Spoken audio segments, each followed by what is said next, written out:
me, I hope this doesn't awaken anything in me art of the year, is art from this year that has probably led to some self-discovery from a large part of the Magic community. So this is the first track.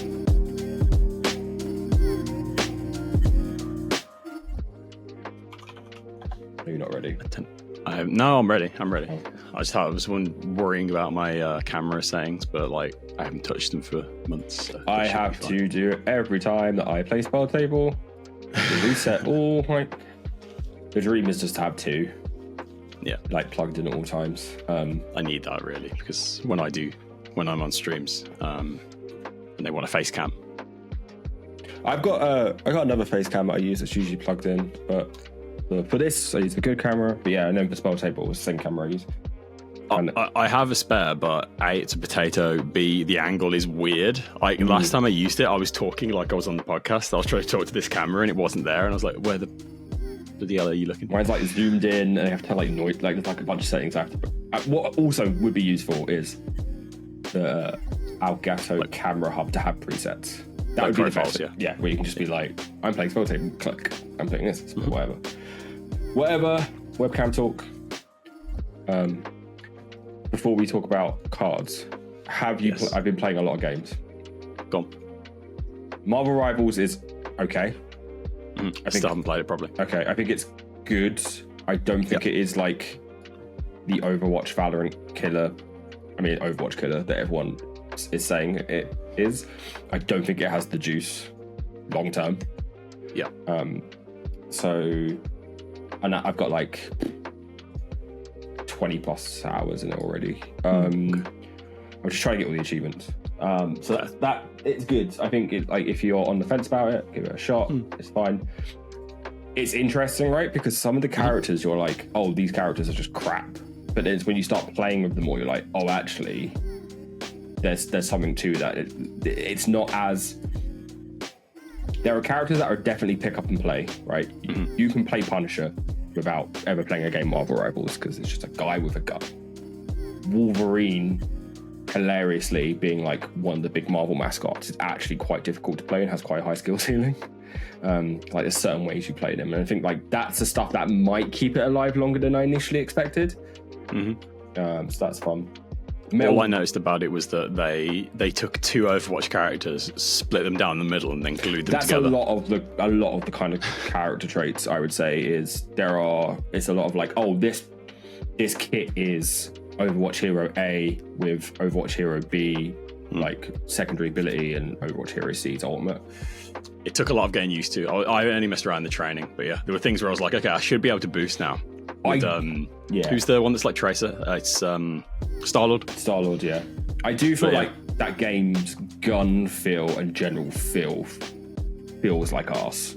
Like it's just so loose. Like nothing feels weighty. There's no weight to anything. Everything is like, it has that like, I'm trying not to use it as a derogatory, but like mobile game feel. Yeah. Where everyone's kind of just sliding around the place. So, Marvel Rivals, Metal Slug Tactics. I tried it. I love awesome. Metal Slug. I love Tactics. I just couldn't. I think I'm missing something. I might give it another go. So the way Metal Slug, so they've taken Metal Slug and turned it into a Tactics tiles game. And the way they've incorporated the run and gun feel is you have to keep on moving. You have to keep moving. Yeah, I don't do that. I'm a very turtle when I play like Tactics. You can't turtle. It is not about it is about like basically the way it works is on your tiles you'll have like the more you move is adrenaline and dodge. Yeah. So as long as you keep moving, our whole idea is if you keep moving, you can't get hit by bullets. Yeah. So it increases your dodge. Yeah, that's what I was doing. So you need to not turtle. You need to like it. It's not like normal tactic games. You're like, I'm going to kill this guy and then move on to this guy. It's just like I'm going to hit whoever I can, and try and set up like 6 sync shots and stuff. So that's really fun. Give it another go and just try. Like, because I'm like you, I'm full XCOM Overwatch builds, right? Where I'm just like hunkering down, and as soon as the guy moves past me, he's getting yeah, take cover, shoot around cover. Yeah, and Metal Slug is just not that game. Makes sense. And then the final game before we get on to cards. I'm sorry, card people, but I need to talk about gaming. Indiana Jones fucking rips. It is so good. it's everything I could have wanted in an Indiana Jones game. And I'm not the biggest Indiana Jones fan. It's like Hitman. It's like Dishonored. It's like the world is like this clockwork thing where like things are just going to continue happening, and like you go like disguises, and you're like, you feel like an archaeologist who can do a bit more than like the average man, basically. And then because of that, all the threat is kind of scaled to that, which is quite interesting. So like the big cutscene would be, oh, a thing crashes through a wall and it's like really fucking scary or what have you. But it's because Indiana Jones is just a guy. So like that would be scary if you're just a guy. So and it's got like really, really interesting puzzles, and like the way it like builds the map out. It's got like Metroidvania stuff in it as well, where like you can't access certain things yet and then you can. So it feels like a game for people who love how games are built and made, like mechanics and like engines and stuff, which is the shit that I love. So like systems, I'll give that a go. It's like incredible. It's so funny. And then everyone's like, oh, Troy Baker does a really, really good job as Harrison Ford. I can't unhear Troy Baker in it. I think like maybe it's because I've just heard him in too much stuff where I can just hear him constantly. But yeah, that's going to be my, I think, game for Christmas break before I move on to Metaphor. Because I was just trying to work out, like, what do I want to play? Indiana Jones and Metaphor? And I was like, well, Metaphor's going to take me 90 plus hours, whereas at least Indiana Jones, like, if I don't like it, I can fall off it quickly. And then it was 2 o'clock in the morning and I went to bed thinking about Indiana Jones. Yeah, so. Right, cool. I'll get that. Seriously, so good. Well worth your time. I've just been playing Fortnite and Caves of Qud still. Caves of Qud is so good, man. I really want to get into that. It's just it's not on anything but PC, right? Yeah, so it's worth it. It's very good fun. I'm sure it'll come to console and I'll play it, but I'm just not. Maybe? I'm not sure. The only things I do on my PC are work and this. That's it. So, yeah. Yeah. Oh, I gave that Delta Force a go. It's okay. Needs a bit more investment in it. That new free to play Delta Force Tarkov clone. I used to play Delta Force as a kid. And the fact that they've brought it back, they've remade the single player, which is great. It's got like 64 player multiplayer.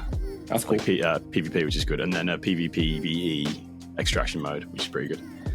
And it's free to play. And did I get early? Oh, I've tried the Bazaar. I gave that a go. Sam hooked me up with a key for that, which was very nice. I'm still on the fence. There's bits about it I really like. I don't know if you know anything about this. I've seen it. This is the thing. This is the thing I thought you were just talking about the first time. Yeah. The Bazaar is the thing that I want to play. But Caves of Qud is a weird like text-based. Yeah, no, that's not my jam. The Bazaar. I love it, and then I go against the player, and they absolutely destroy me. And a lot of the times, it's the paid classes, and I was thinking, is it pay to win? But then I went up against one of the free classes, and they just destroyed me. So there's very good synergies that you want to build to, and if you don't, it's like. But again, it's a balance thing. It's a beta, one of them. So, shall we roll? Yeah, it's pretty long. To the intro. Sorry, people. It's okay. We had quite long. Let's roll into the intro session. Hello, everybody. Welcome to episode 21 of the Magic Castles podcast. My name is Tom, aka The Fiend, and this is Adam, aka Adam GCB. Hello, Adam. Hello. So this is our end of year award show.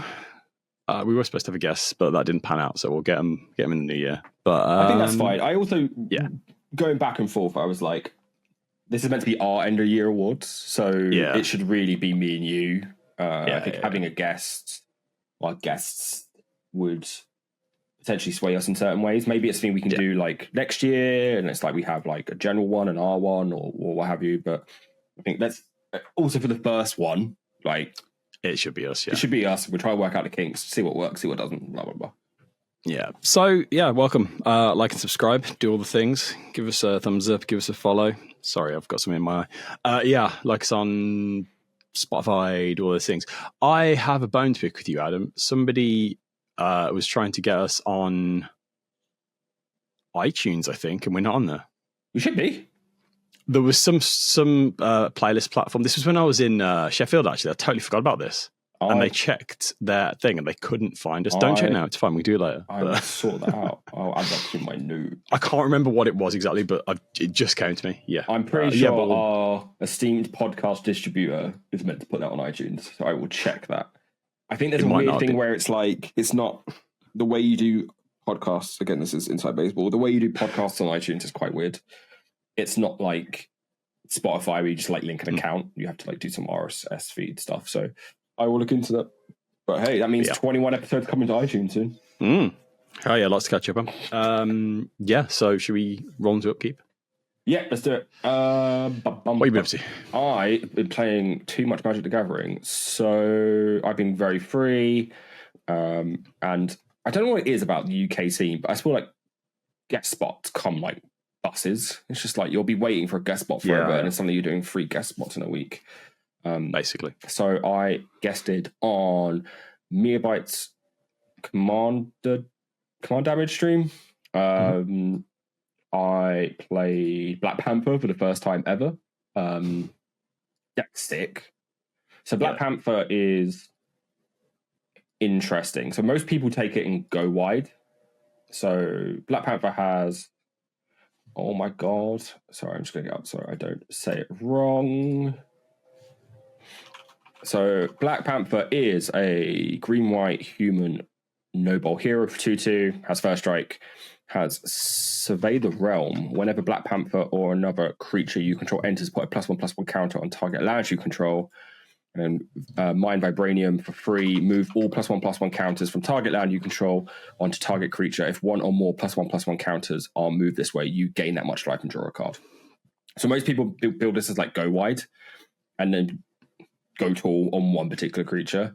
The way I took this deck was like the ability activation is usually there if I'm running out of gas, but it's normally there to put a bunch of counters on a man land. So like a Treetop Village or a like Mishra's Factory, and then swing in with like a big land, kind of like out of nowhere. Okay. Or the other way you do it is you put it on something like Thorn Glint Bridge, which is like the indestructible artifact land, and then turn that into a creature, and suddenly you've got a massive indestructible guy crashing in. Interesting. It was fun. I had a couple times where like the game went for like 3 hours. So if you find a YouTube stream, buckle in. It was a long game, and like it was one of those games where like at every point someone was a threat, and it was like I become threat. Table takes the turn rotation dealing with me.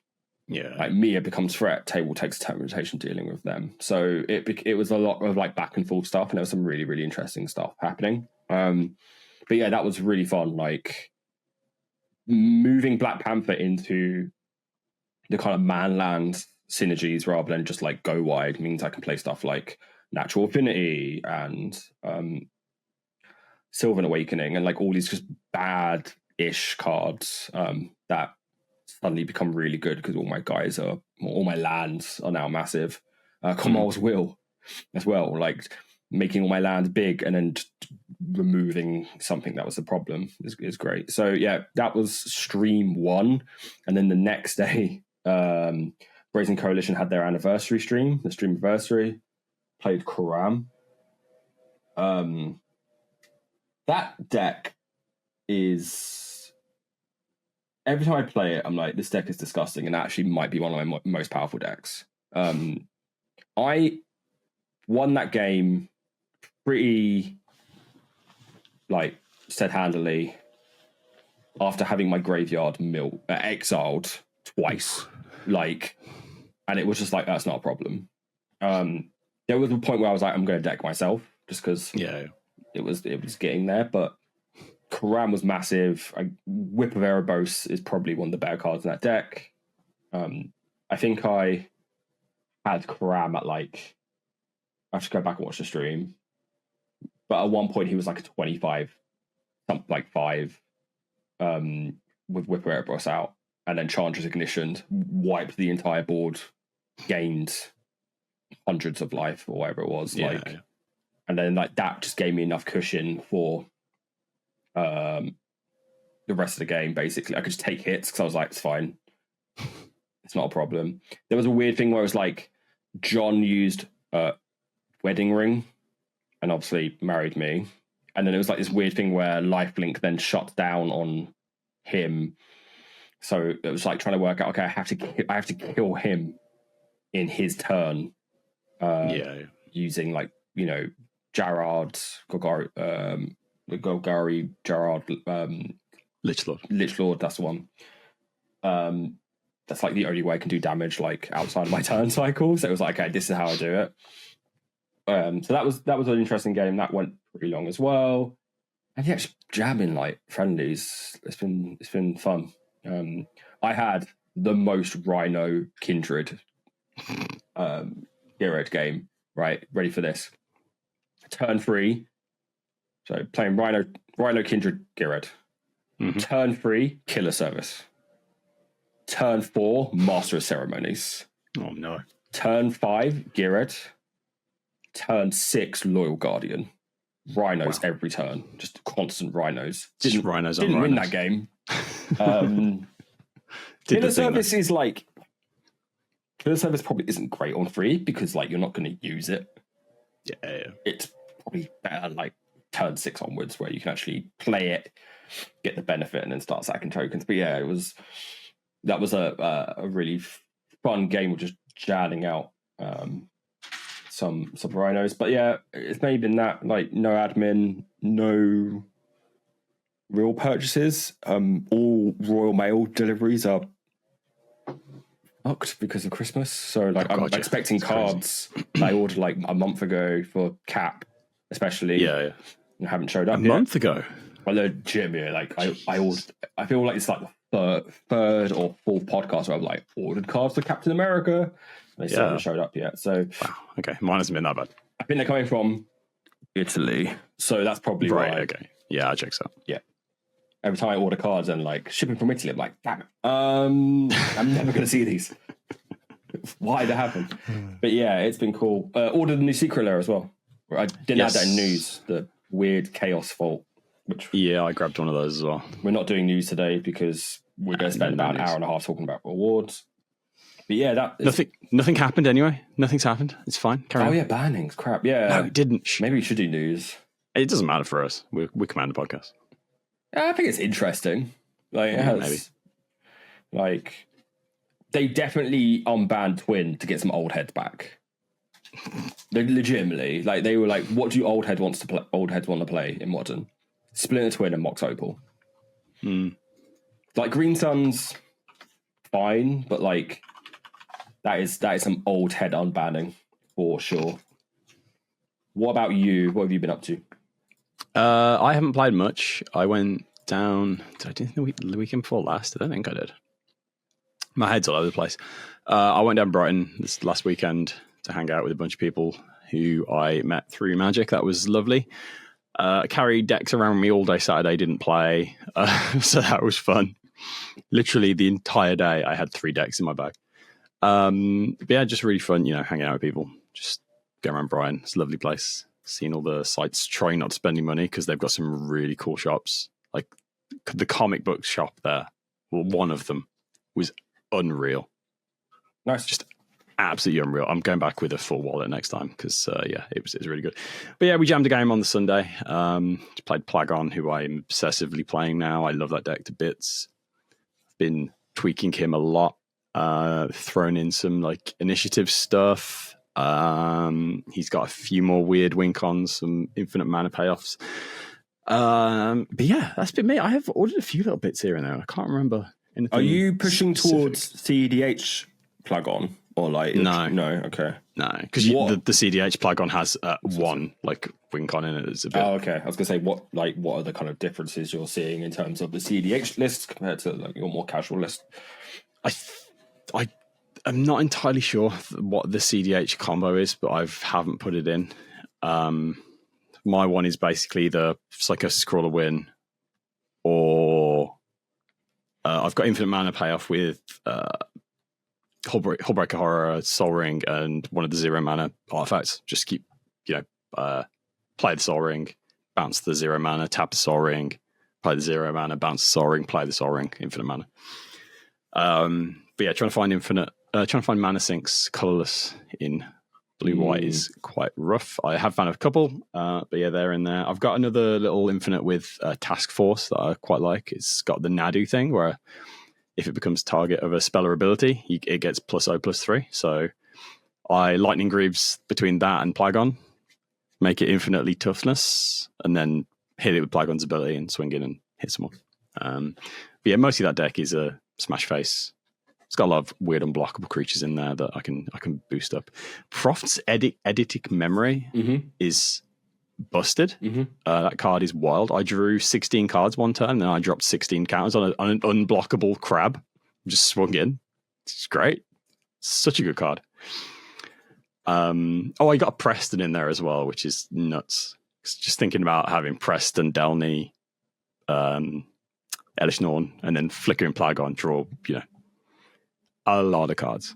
Yeah, really fun. Really fun deck. One of my favorites of the year. And other than that, something we've both done that we should probably talk about now is our Secret Santas. Oh, yeah. We had the UK MTG Secret Santa. So between us all, a bunch of us, we all decided to get together again like we did last year. Adam, you organised it this year, so thank you for that. Yes. And yeah, we all made each other a deck. I still don't know who made mine. I had Tormod the Desecrator and Ghost of Ramirez de Pietro. Somebody knows me very well. It's Dimir Graveyard, really cool. And as a little bonus, they put a little card in here for the Sicko Zone Hall of Fame that you'll be seeing later in this episode. Incredible. We can't credit them yet, though, so we'll have to credit them next episode. I mean, I'm sure we can work out who it was if we go through process of elimination. Every time I think it's somebody, I see someone else on the Discord saying, "Oh, thanks that person for my deck." And I'm like, "That." I think I know who it is, but yeah. So, what was your deck that you received? So I received a Phantom Mana, the Disneyland Paris ride. Inspired deck list from Charging Badger, who's also a fellow Disneyland fanatic. So that was really, really sweet. And it's like, there are like story call points to the ride throughout the deck. So there's like the Ghost Dancers, there's like the Miner, there's like all the rooms from Duskmourn that like sync up to kind of mana in there. It's led by the Hand of Erebos, the Abzan enchantment from Commander Masters. I can't remember her name. Yeah. The one that she takes your enchantment from graveyard, makes them into like creatures of menace. So it's really, really cool. So it's like a Abzan enchantment themed deck with like all these like thematical touch points to Phantom Mana. It's incredibly sweet. It's very going to. I kind of want to take the commander and get a alt of like made of like the either the Hatbox Ghost or just something a bit more Disneyland themed, because it's kind of weird. It's like this disjointed thing where it's like Hand of Erebos plus all these cards. But no, it's incredibly awesome. I'm like the 2 years that we've done it, I've been gifted like very, very sentimental decks each time. I think it just shows like one, the creativity that's in like the UK scene is insane. It's incredible. And then just like the thoughtfulness is incredible as well. So yeah, that last year I had Adam got me, and then he sent me a Boros artifacts deck, because the first stream I ever guessed it on, I played Alibu. So it was like sentimental in that way as well. So like these have been both times I've hit jackpot on these, which is it's incredibly lucky. So yeah, we might as well talk about the decks we built as well. Yeah. I was just gonna say I do want to upgrade this because I looked through it and it looks so much fun. I'm really excited to play. I want to upgrade mine a little bit, but more probably just like when cards drop that thematically tie into it, it'll kind of make sense. Like it's also, I'm really bad at building thematic decks, because I go all in on the theme, and then the deck just doesn't work. So what Badger's done here is like there's a section of cards that are thematic, and then the rest of cards just make the deck work, which I think is the way that I need to learn how to build those kind of decks. Yeah, my person's managed to slot in some there's a lot of old borders in here. There's some weird janky stuff as well, and it all works, which I was really, really pleased with. So I need to find out who it is because it's driving me mad, as you know. What did you make, and who did you make it for? So I had Matador John. Yep. And I looked at his list. Well, so he gave me his, in the thing we used, he had his mocks filled with, like, these are the decks I play. And I was like, okay. I was noticing kind of like a theme. And I was like, I really want to build Genku for him. So Genku is the Tamio's husband? I think so. It's the MH3 like bounce. Yeah, you bounce up and you make one of his kids, basically. Azorius, yeah. So it's he's a white and a blue for a 2/5 Moonfolk wizard. Whenever another non-token permanent you control leaves the battlefield, choose one that hasn't been chosen this turn. Create a creature token with those characteristics. You make a fox with vigilance, a Moonfolk with flying, or a rat with lifelink. And you can pay 3 white and a blue to put +1/+1 counter at each creature you control. So I made Azorius Baubles.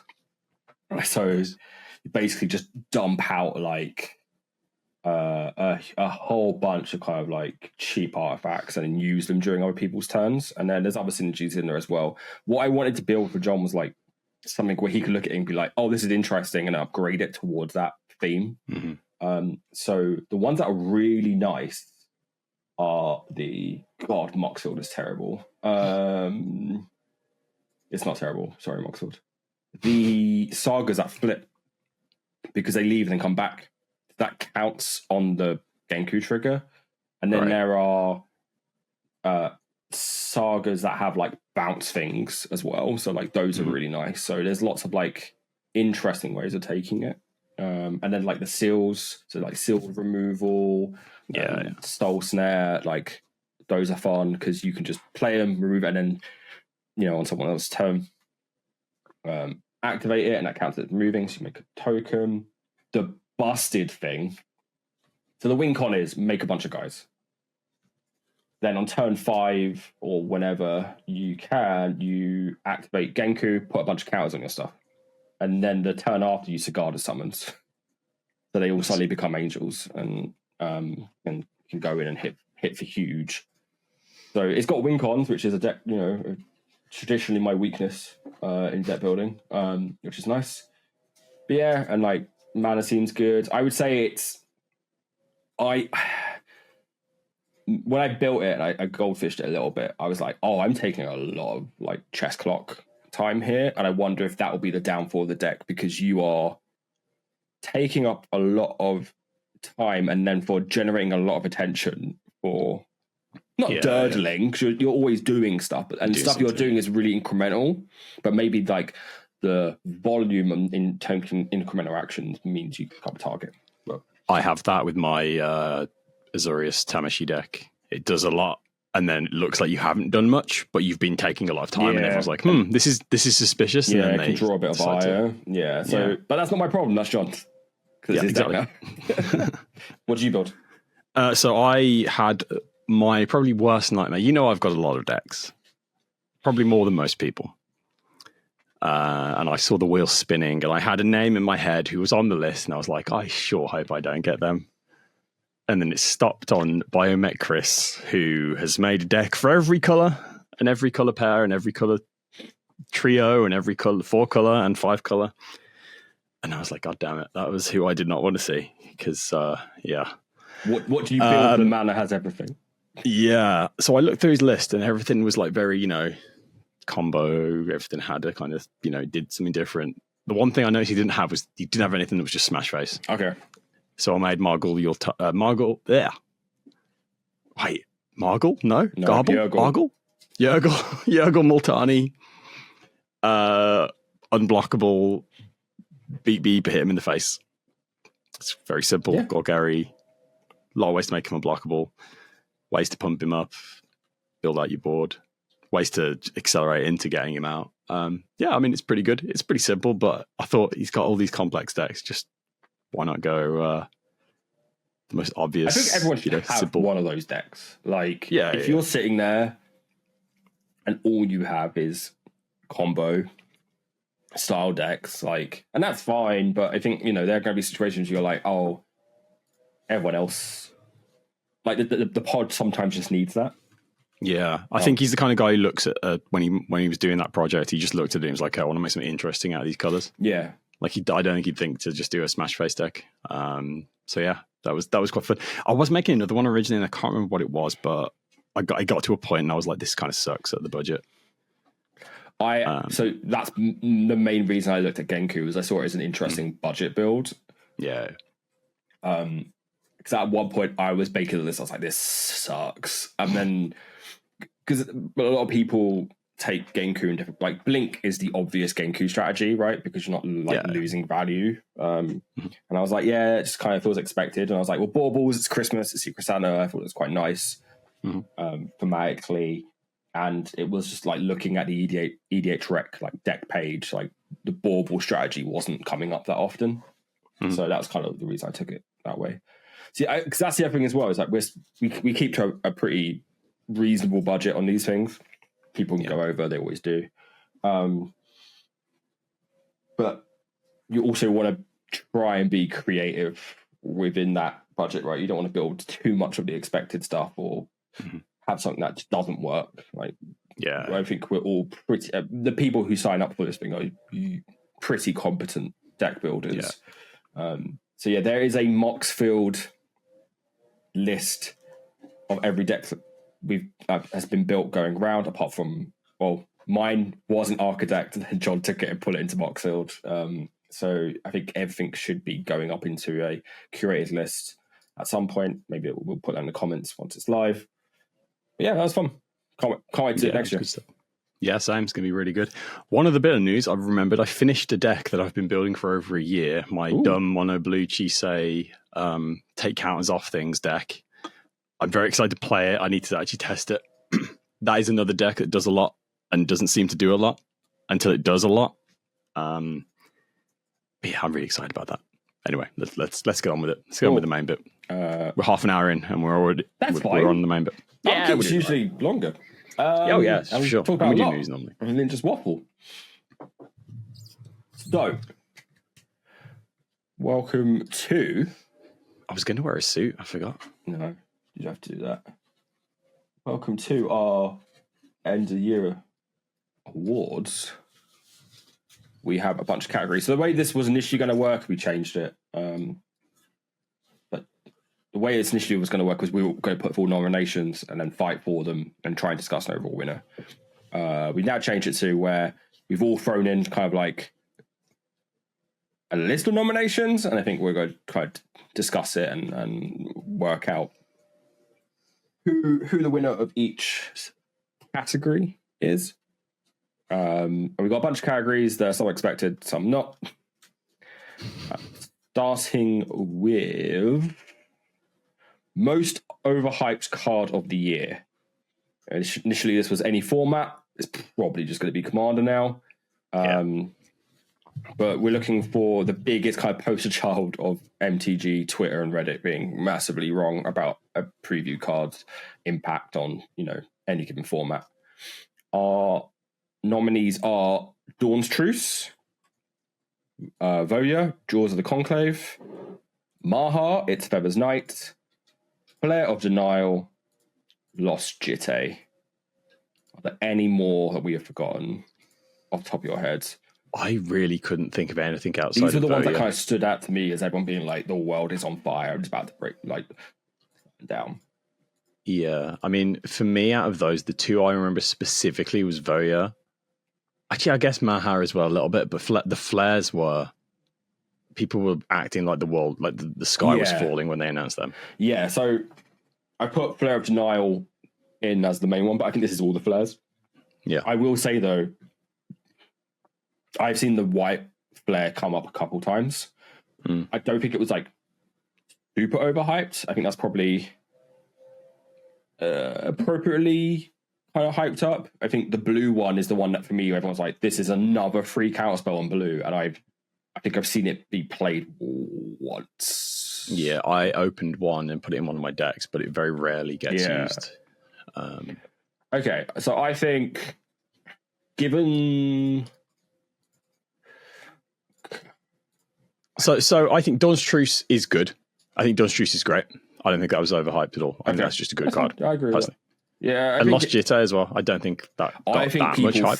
So the thing about Jitte was people freaked out because of the legacy of like the Jitte name, right? Yeah. I don't think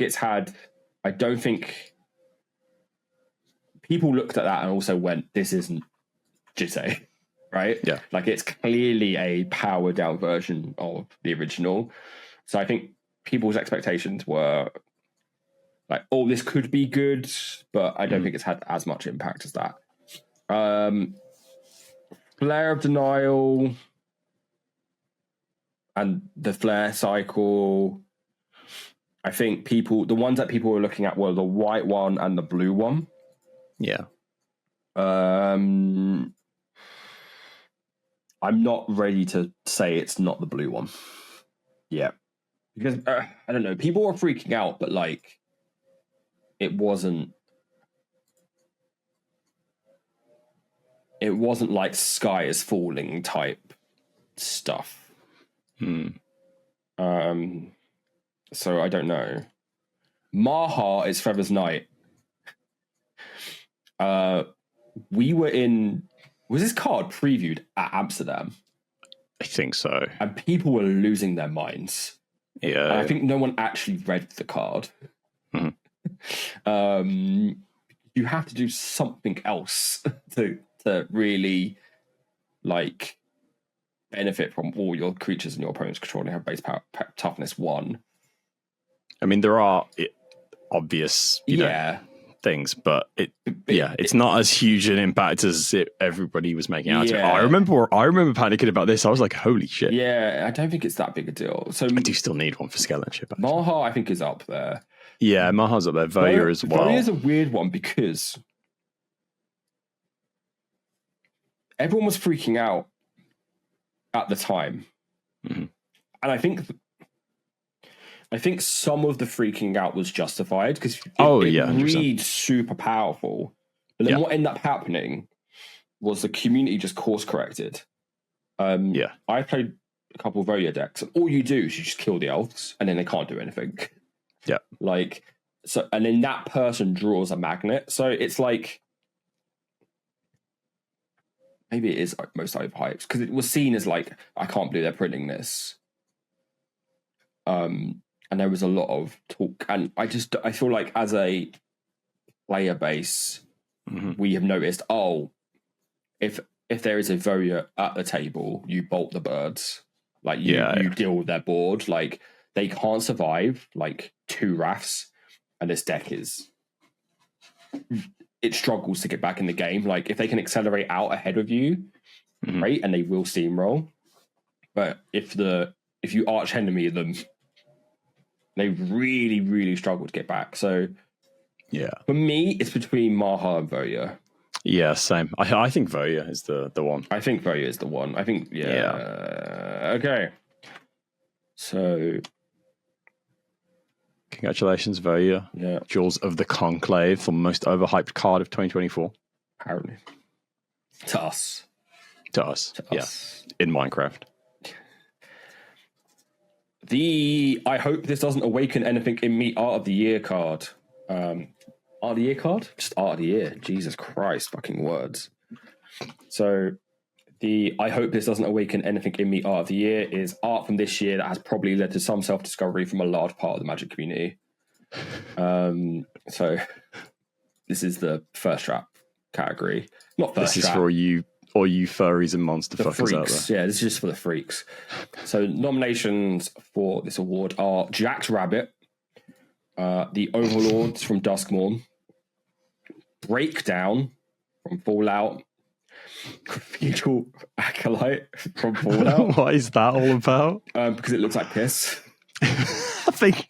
yeah, okay, I thought it was going to be piss. All right. Yeah, it's because it looks like piss. It's because okay. The Necro Bloom, but specifically the portrait version, because it looks like an Ussy and it has a Swallow Kink 4 in it. It is. It's a 2 for that. It's a 2, yeah. And then Stump, Burn Willow Clearing from Modern Horizons 3. Yeah, that dude's loving it. It's a step on fish. This one was tough.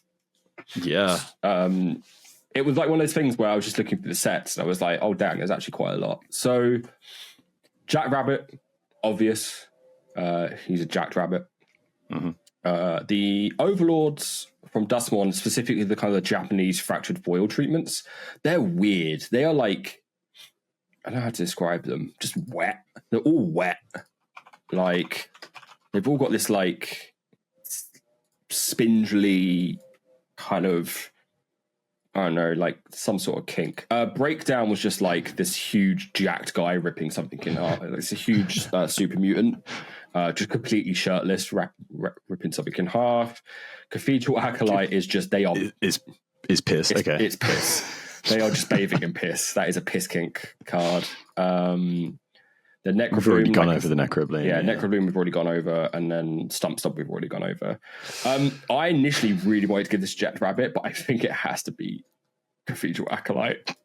Really? Dude, they are just bathing in piss, and they're like... I mean, they are. I mean, I know it's rads. Like, I know it's radiated water. That's the whole point of Fallout. But if you don't know that, it just looks like they're bathing in piss, and they're like huffing in piss fumes.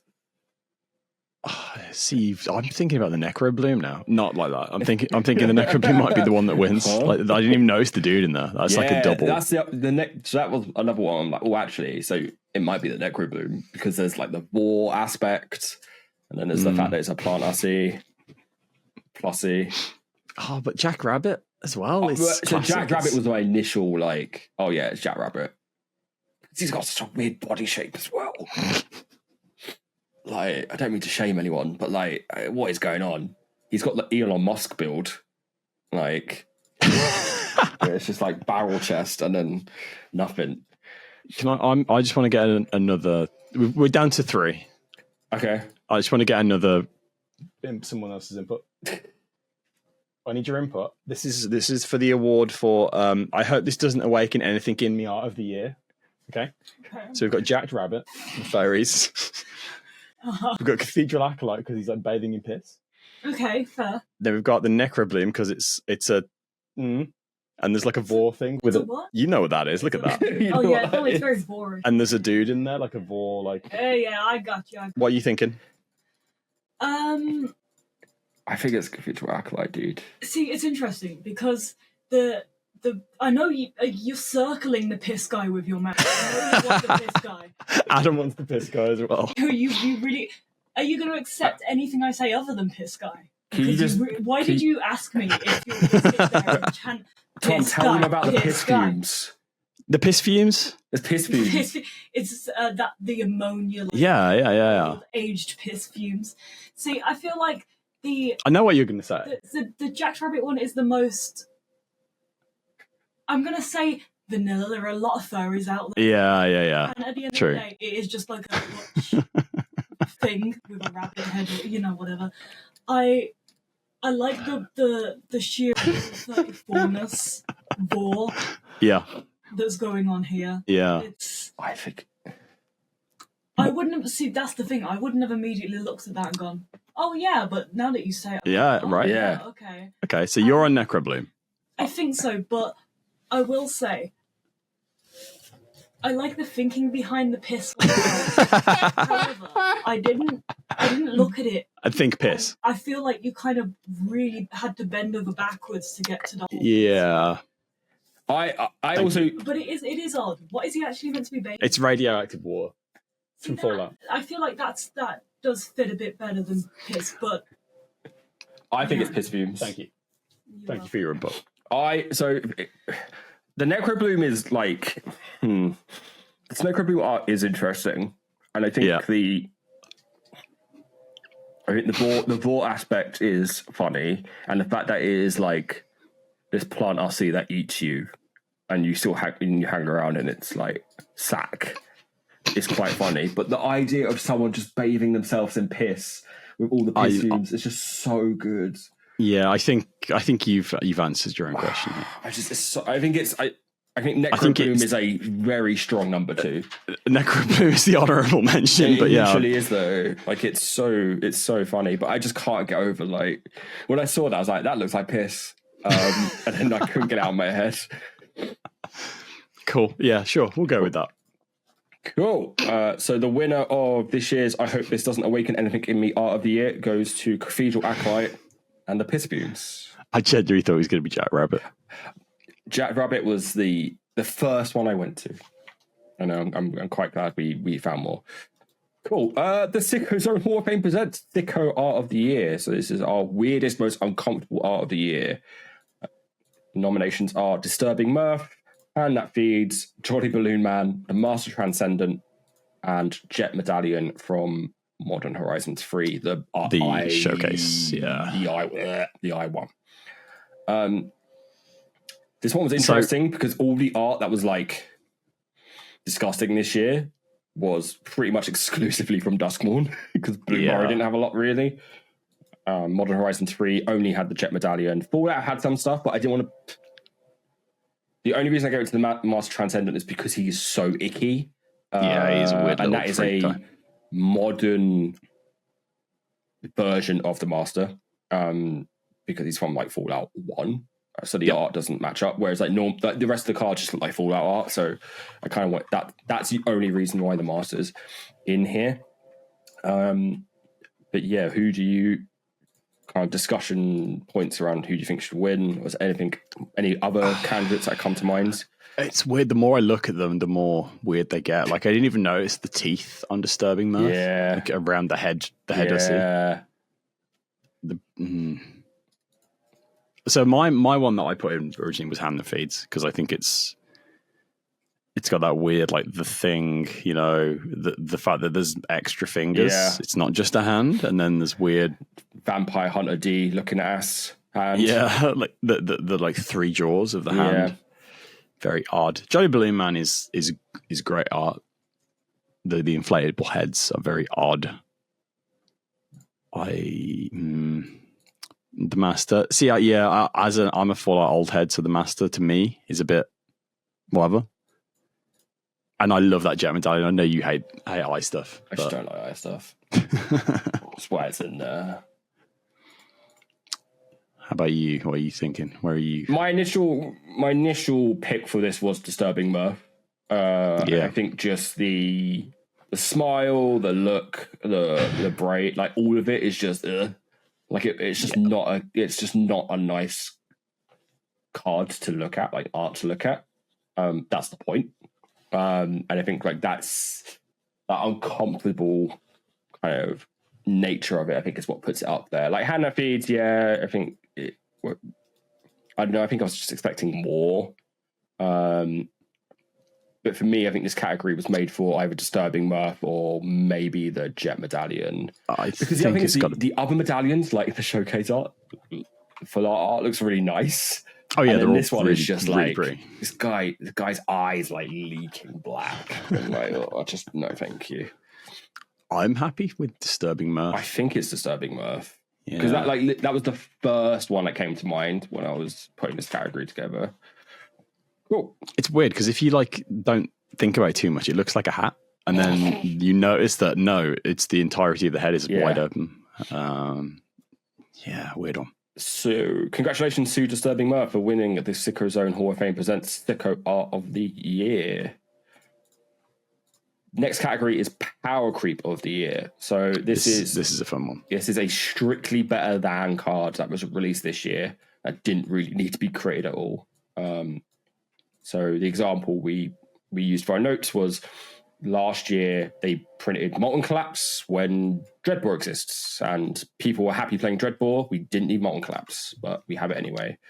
You can probably get rid of my entry for this. I think I didn't understand the assignment. So our nominees are Escape Tunnel, which is just a power creep of Terramorphic Expanse and Evolving World. Demand Answers, which is just a power creep of Fraud Possibility.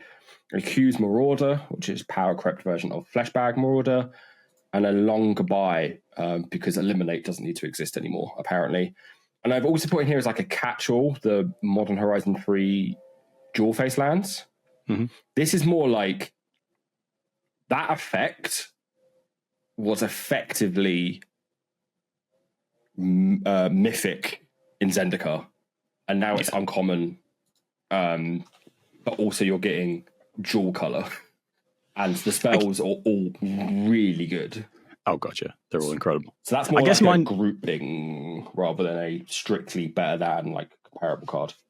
I guess mine is kind of fitting then, I guess, because it basically is just a looter that's got prowess. It was Kitzer, Arbor Elite. Yeah, so Kitzer Arbor Elite was something by Tom. What's the like the 2-drop looter in blue.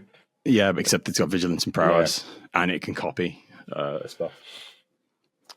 And it's a 1/3. Yeah, so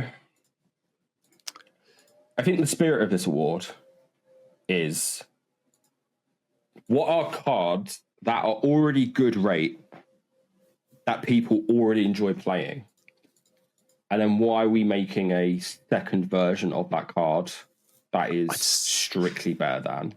I'd say it's demand answers in that case. So right? for me, it's probably between demand answers and escape tunnel. Right? Yeah. Do we need a third Terramorphic Expanse Evolving Wilds? At least it's got the other mode. But that's why it's Power Crept. Now it's strictly better than the other two. And people were already enjoying playing Terramorphic Expanse and Evolving Wilds. And now suddenly it's like, oh yeah, but Escape Tunnel exists. And it's hilarious because Escape Tunnel, you would now think, is the one that gets automatically added to all the precons. And it's not. It's still Terramorphic Expanse and Evolving Wilds. So it's like, not only have they printed a strictly better version of that card, they're now not including it as like an auto-include, which is weird. Same with Demand Answers. I think it's only had one printing since. Yeah, Karlov. Yeah. MK. Yeah, it's only been in Karlov. So it's a bit weird how, like, not only are they printing strictly better than staples, but we're not trying to shift people to that Power Crept version, like in pre-cons and stuff. So for me, personally, like, I think I put a Q's Marauder in there just because that edict effect on a zombie body at 2 mana is like insane rate. Such good rate. And like people are already happy with the 3-drop versions of those and playing all of those already. We didn't need it. Long Goodbye, like, removal always gets better. It's just also the fact that it's eliminate, but now it can't be countered and dodges ward. But like, people weren't really playing eliminate to begin with, so I'm not too fussed on that. Escape Tunnel, people were playing those fetch lands. Enjoy, like, Evolving Wilds and Terramorphic Expanse are like cards that I enjoy playing, like, and have enjoyed playing forever. For a Possibility is a card that I still play because I have more of them than I have Demand Answers. But now Demand Answers is just pushing that out. Or now I'm playing 2 of those effects, right? Why would I would just take out something and make my deck smoother by playing Demand Answers? So for me, it's probably those 2. Yeah, I was thinking the same. I was probably going to lean towards Demand Answers. I was going to say Answers then. Demand Answers. I think it's Demand Answers. I do like it. I run it in a lot of decks. But the thing is, it's because you like For a Possibility. And you like Tormenting Voice, which is my voice. The depowered version. Reunion. Yeah, like all those effects are already good and we enjoy playing with them. But it doesn't matter. There's now, a 4th, 5th one. Yeah. Power Creep of the Year goes to Demand Answers from Murders at Karlov Manor.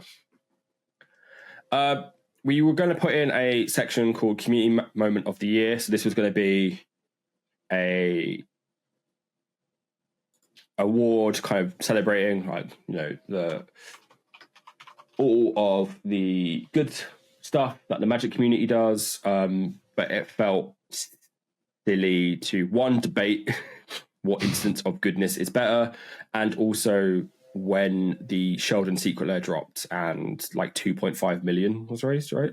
It was a lot of money. Yeah, like a stupid amount of money.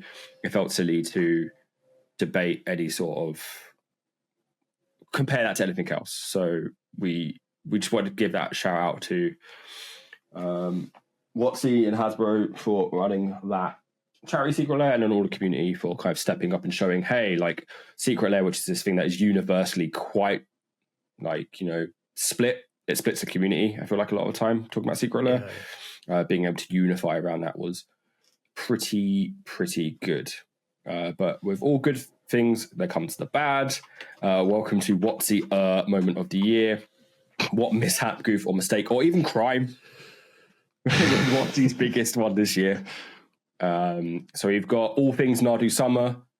This is everything encapsulating Nadu, from the printing to the fucking article to Pro Tour Nadu, which we were at, not playing in, obviously, in person at Pro Tour Amsterdam. Not banning it like right away, like not doing emergency ban. So everything kind of Nadu summer. The Marvel fucking secret layers, like that whole mess. A fantastic way of just really, really driving panic within your community. This year, WOTC stopped printing paper cards in Portuguese and simplified Chinese, reducing the languages and approachability to their cards in certain markets. They also stopped making arena cards in Russian as well. So like that kind of the reducing of languages in Magic is that category. I put here secret layer quality control brackets general. Don't know about you, but like noticed a massive dip in quality in terms of not only printing, like physical printing quality, but mistakes. There was the card this year that was a counter at sorcery speed. There's been spelling mistakes on cards. Yeah, it's been all up and down. So that was one I wanted to throw in here. I don't think it's very serious. Spoilers. And then using AI art after banning AI art. So this has happened like numerous times this year. It's been weird. The big one that came up was the Ravnica remastered promo, where they had the statement that was like, this was made by a human, and then everyone was like, no, it hasn't been. And then it blatantly wasn't. And then they sacked off the agency that did, which is the right thing to do, because that agency clearly just lied to you and farmed out AI slop. But they're doubling down on, we are not using AI. This comes out, that was made by a human, which is just not a good look at all. And then any last minute ones that have come up for you? I went through the year and couldn't think of anything. There was a couple of times where there was like stolen art. This year we had it the twice, Trouble I think. In Pairs and the Wayfarer's Bauble. Yeah, I don't think that's WOTC though. But it's not WOTC. Yeah. So I mean, there's one overarching huge thing here, I think, which the Nadu one is kind of looming over it all. Yeah, I think it's Nadu. It was very, very poorly handled, wasn't it? So, context. Nadu has been going through play design, but obviously, like during testing and all this kind of stuff. And then the Commander team came to the Modern Horizons 3 team and were like, Nadu's not fun for Commander, which fine. It should be made for modern constructed, right? That's the whole point of Modern Horizons 3. Like, they're not beating the Commander Horizons allegations when like they think about Commander players in a straight to modern product, and the whole point is to inject new interesting metas and support archetypes in modern. When you've got a team being like, no, make this fun for Commander. So it's legitimately so weird. So they make a new effect from Nadu. Nadu comes out, breaks every format, right? People are now wanting it banned in Legacy as well. Like, they just want Nadu like blanket banned across effectively all formats. It's way too powerful. It's way too good a rate. Everyone knows this. So Nadu's printed is a goof.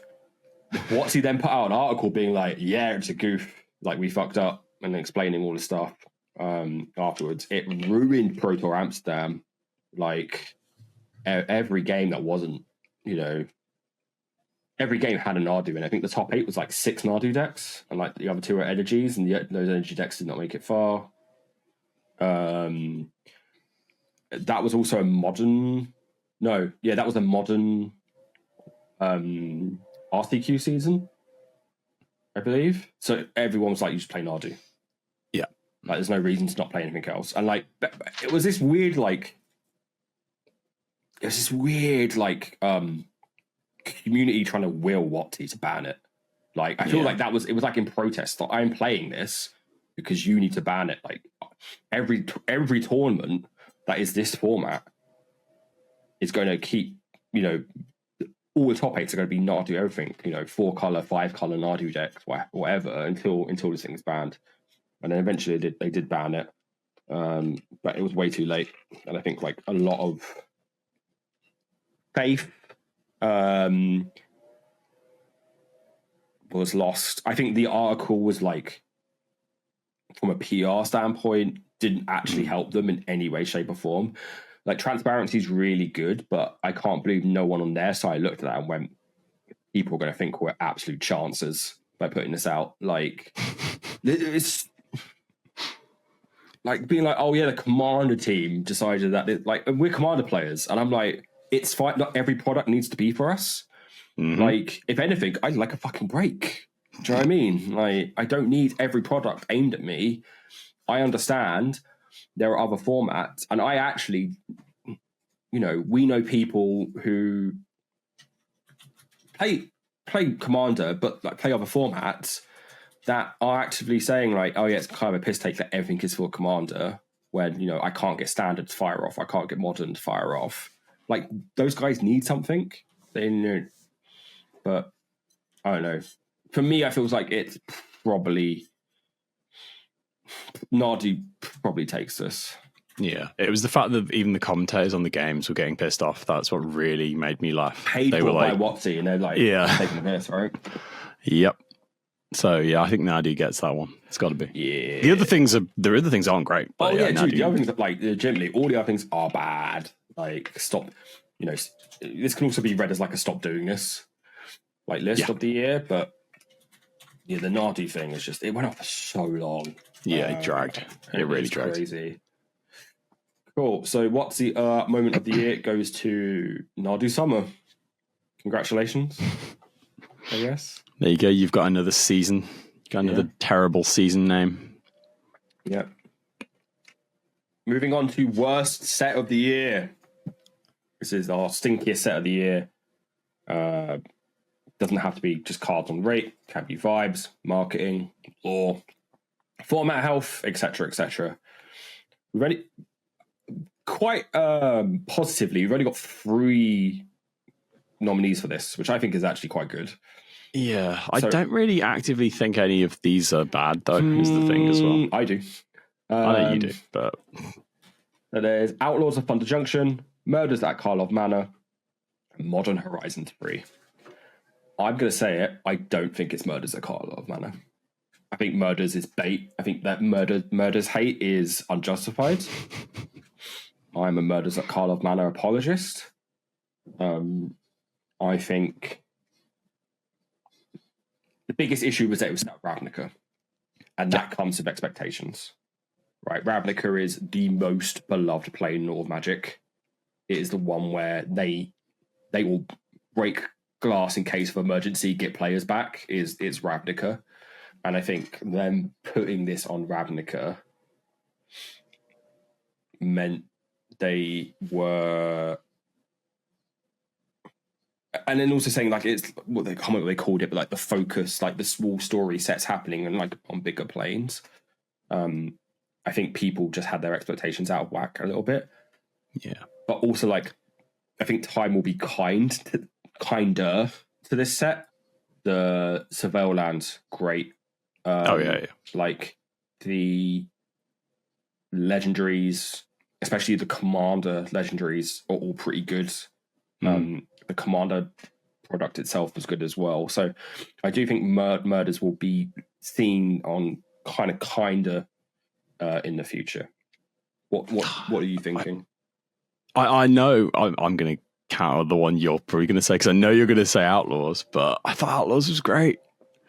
It was just a goofy, silly time. It was like not serious. They just went a bit wild with it, And I think my thought about Murders, it was everyone's a detective, but I guess in Outlaws, everyone was a cowboy. But yeah, I don't know. Yeah, I can agree with that. I think they went too heavy on that everyone is a detective. Like suddenly you have this agency that pops up and then it's 500 employees and they're all trying to do the same thing. Like I think my main The things I like the most about Outlaws were the things that were in the big score, though. I think big score, the fact that that was made as a mini set, like an aftermath set, combining that in with Outlaws really improved it for me. Yeah, I think a lot of the big score cards are really good. I think one of the big score cards is probably my most played and most bought card this year. And yeah, I know Murders has got the Surveil Lance, but I was trying to think of because I've done like a year in review of my decks, and there's very few Murders cards that I really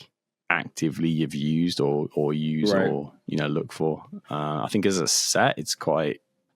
Aside from the Surveil Lance, it's quite weak. The Commander product was great, I agree, but the Commander product for Outlaws was also incredible. Yeah, okay. It didn't speak to me as much. What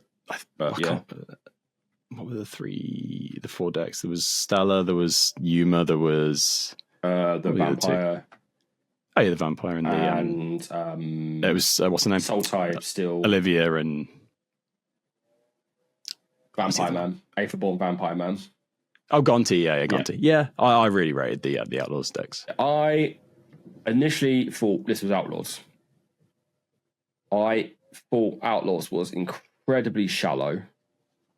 I thought Wild Crimes is like a cool rewrapping. It is just Target. Like it's just what it's Target does a thing. I guess it's target opponents' things. Yeah. So it does, it stops the Nadu. Yeah. The Naduification of an ability. For me, it was like the thematics, the lore, what it did for overall help, what it did for overall discussion. It all just felt quite flat. I will say, I built at least 2 Commander decks from Outlaws.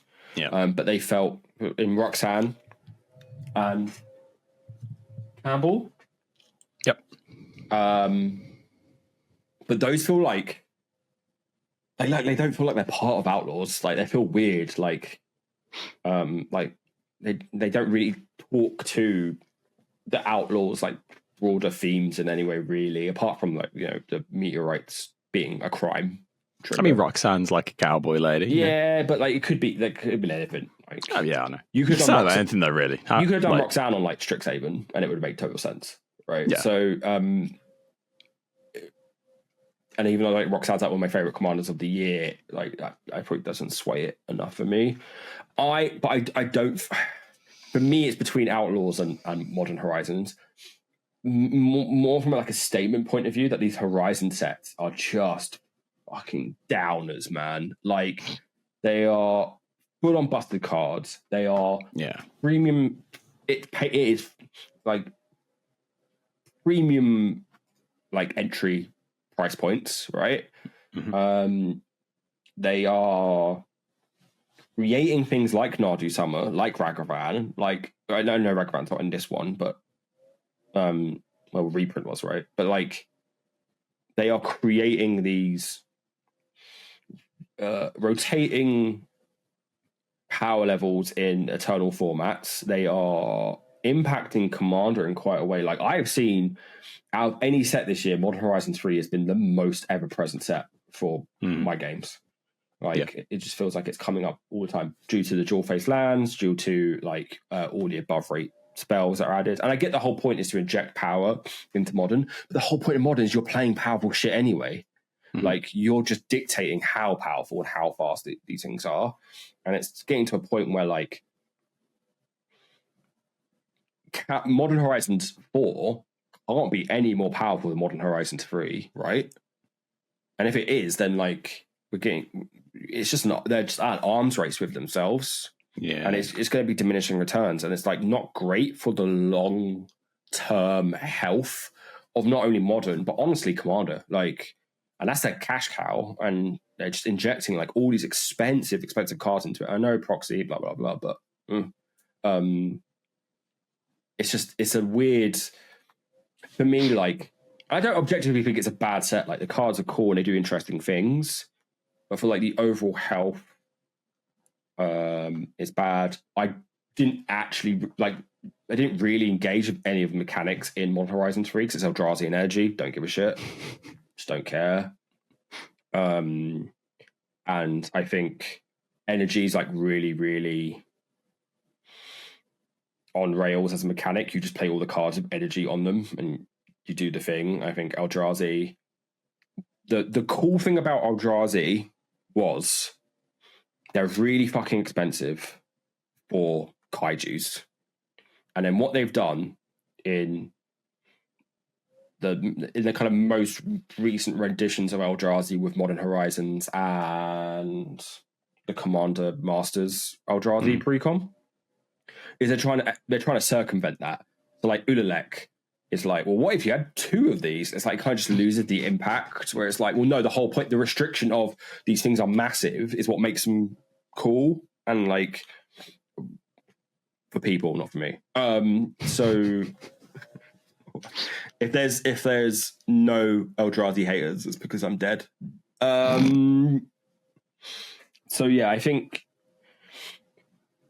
Outlaws for me is just underwhelming, and then Modern Horizons for me is just it's too disruptive, and like there's like a wink and a nod effect with Modern Horizons where like they know they're printing powerful shit. Yeah, they know they're breaking formats, and it's like you know you want these cards, and I think like that for me is probably actually more egregious than just being boring, which I think Outlaws of Thunder Junction is. I'm an Outlaws apologist. I think it was good fun. It was nice getting all the bad guys together for once and stuff like that. But yeah, I guess the problem with Outlaws though is by getting it only being bad guys, like all the good guys are like really no names. So there's no like stakes. Outlaws. I think it's the baseball episode of X-Men, right? Yeah, it was the beach episode. Yeah, it was. I guess it was meant to be like the fallout of all the, the wars and stuff. They were all hiding. I didn't keep up on the lore. Surprise, surprise. But yeah, I think out of those three, I agree with you. I guess it is Modern Horizons 3, but again, didn't mind any of the sets this year. I think it's like for a year that was actually pretty good. Yeah. Like none of the sets were like bad. I think if anything, it's like you're either unforgettable in a year which had really, really strong sets, or you're too disruptive in a year that has been fairly consistent with kind of power level across everything. Okay. Yeah. There wasn't an outright stinker. No, I don't think there was. There was not a Turcarino in any of this. It was all like, this is all subjective and stuff. But I think for me, it's like, also like the marketing for like Modern Horizons 3 was weird. Like they focused a lot on the flip walkers. I feel like they were like, oh, this is the last time we can. Actually, no, they can use Ajani again because Ajani didn't have any consequences from being an Eldrazi. But yeah, like they're focusing on Ajani and like all the flip walkers, kinda. When it's like those are such a small part of Modern Horizons. Anyway, cool. Worst set of the year. Modern Horizons 3. Be angry in the comments. I don't care. Please be angry in the comments. Moving on to best set of the year. So this is our favourite set of the year, the reverse of worst set of the year. Can be on rate, marketing, art, direction, lore, etc. Your nominees are Duskborn House of Horror, Bloomburrow, Foundations, Assassin's Creed, and ironically Modern Horizons 3. This is tough. Yeah, so this is tough. I personally don't think it can be Bloomburrow. No, agree. Okay. Let's just remove this. I think for me, Bloomburrow, I'm gonna get a lot of hate for this. Don't worry, I'll back you up. I feel like Bloomburrow is entirely shallow in everyone's love for it, where it's just like, I love small, cute animals of Farthing Woods. Yeah. Characters. I feel like the draft format and limited format that I played on Arena a couple times was fine. But like, I've not... Everything in Bloomburrow feels so... What's what I'm looking for? like it's its own little vacuum and like own little like bubble. contained. It's all self-contained. Yeah, like I don't see it like when people are playing Bloomburrow Commander decks, like 95% of the cards they're playing with are I care about bunnies and well, yeah, squirrels. it was like a typal set, wasn't it? It was all like, you know, each color pair had its own creature type. But the good thing about typal usually is it branches out into. There is a bit of crossover, like, you know, there are old bats, there are old squirrels, there aren't very many old otters. So obviously they've had to inject some new types in, like badgers and stuff like that. But raccoons. There was a couple of commanders that they printed that I liked, but overall, I don't think I printed. Wait, did I make a single? I made Eluge. I was looking at the bat as well. Actually, the bat looks quite fun. I don't think I made a single Bloomburrow deck. I made Eluge, and then I upgraded the Squirrel Precon and the Raccoon Precon, but the Squirrel Precon went straight in the grinder. The Raccoon one's still there, and I don't know if I like it or not, but... That's the turn enchantments into guys, right? Yeah. Yeah, I didn't make a single Bloomburrow commander. I was going to make flubs, but everyone made flubs. But I see no one playing flubs. Yeah, I think it's one of those decks that people get infuriated by. Yeah. So some of those decks you have to play once, then everyone's like, maybe play something else instead. I don't think for the spirit of the award and to not confuse people, we can add modern. I think we have to take modern horizons 3 out. It'd be funny though. It'd be so fun if it won best set and worst set of the year. Oh my god, can you imagine the comments? So the last 3 standing are Duskmourn, Foundations, and Assassin's Creed. Foundations, I think time will tell. I think it's too early to say this is the best set of the year, personally. I think it's some really cool stuff. I think it's some really cool treatment. Yeah. But the majority of it is reprints as well. Yeah, I took a step back and kind of looked at it. It was when I was in a card shop and I was thinking, you know, should I buy a pack of cards? And I thought maybe I'll get Foundations. And I was like, why? Like, what am I after in this that I haven't already opened, or, you know, would be better buying a single? Like Foundations has been a buy singles set for me. I bought a bundle. And then all I bought is singles. I like the fun of opening a pack and like getting something interesting, and the rate of that in Foundation seems quite low. Obviously, I know it's not what it was made for, whatever. But that's why I like opening Outlaws. I like opening. Yeah, you know, I think Foundation's rules. Wands of Eldraine is still my favorite set of the past few years. Foundation's rules. I just don't think it's like. Oh yeah, it's a great set. It's not. Foundations is meant to be like a supplemental set that kind of sits under everything, right? And then everything kind of builds on top of that. So it's the foundation. The foundation. So it can't. It in essence can't be the best thing going because it's what's holding everything together. Because it's foundations. So the last 2 standing are Duskmourn and Assassin's Creed. I loved Assassin's Creed. I was such a hater. I loved it to bits. It can't win this. It's got to be Duskmourn. But Assassin's Creed just blew me away. It absolutely blew me away. That's that. I think we'll get part of this is self-preservant. Where I think if preservation. Yeah, self-preservation. I'm fucking tired. Self-preservation. Whereas I think if we put Assassin's Creed as the winner, we'll get absolutely destroyed. I will say Assassin's Creed was my most it'll be a memory that I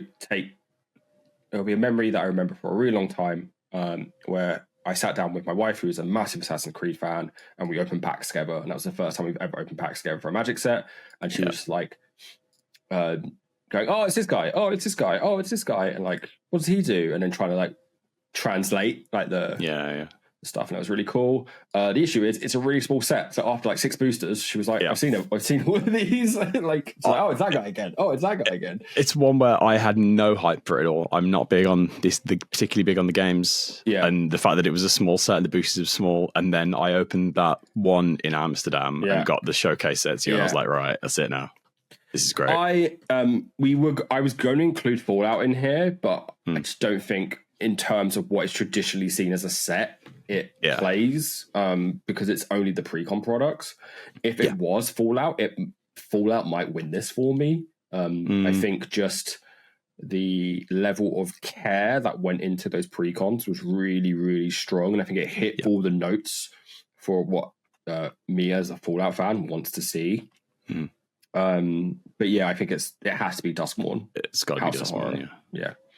I think everything from all the like art direction to The art direction was unreal. Yeah, from the art direction to the power level of the cards. I think the glimmers, the rare glimmer cycle is low key one of the best cycles this year. Like I'm putting those cards in so many decks. Yeah.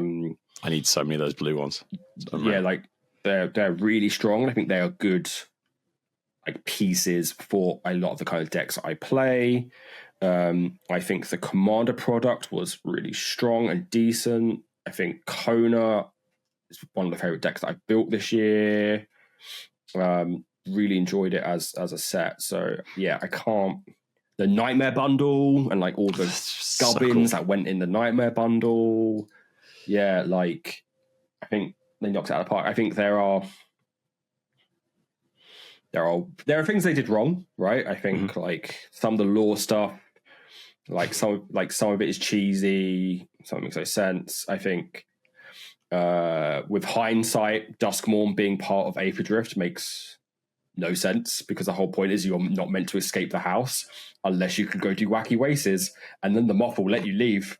Like, so I think maybe Aether Drift right now to me feels like it's going to be like another Outlaws Fun Junction like beach episode set, which is fine. Like cheese and comedy is good, and it should be Magic, and it has its place in Magic for sure. I'd rather the comedy be like that than an unset, right? Which is just bad humor a lot of the time. So I will say as well for Duskmourn, they really took a chance, I think, on the lore and the plane and like it being modern and things like that. They really yeah, for sure. kind of, I think the gambles they took paid off. That's the word, gamble. I think the there are some elements that like I don't like, but like no set's gonna be perfect. But ultimately, I think the mechanics, I think the flavor, I think that it was a draft. It was the most set. It was my most drafted set of the year in Arena. Yeah. Like the draft format was quite fun. Rooms are still a bit funky for me, but like it to me ladders up as the best set of the year. I think like this is the set they really, really took their time with and cared for this year. So they had their Barbenheimer moment as well with the Bloomborough Duskmourn thing, which that was good marketing. I think they kind of hit. They went for both cute and creepy and. Yeah, I wonder if like they should have gone. In hindsight, they should have gone foundations into Bloomborough. Yeah, that would have been like that's how you print money. You go, this is how you play Magic, and then we hit you over the head with cute mice. Whereas, like, I think a lot of that Bloomborough crowd that was brought in was turned off by Duskmourn because it was such a shift. But but for fans of the show and people who know me and you know that this is entirely our crack. So Duskmourn House of Horrors, to use its full government name, is our best set of the year. Oh, okay. We've got two more categories. Worst Commander of the Year. Interesting. This is not about rate. It's about vibes, format health, what it does to the pod, etc. Nominations are... Now, should this one be nominated? Because it's technically banned. That's true.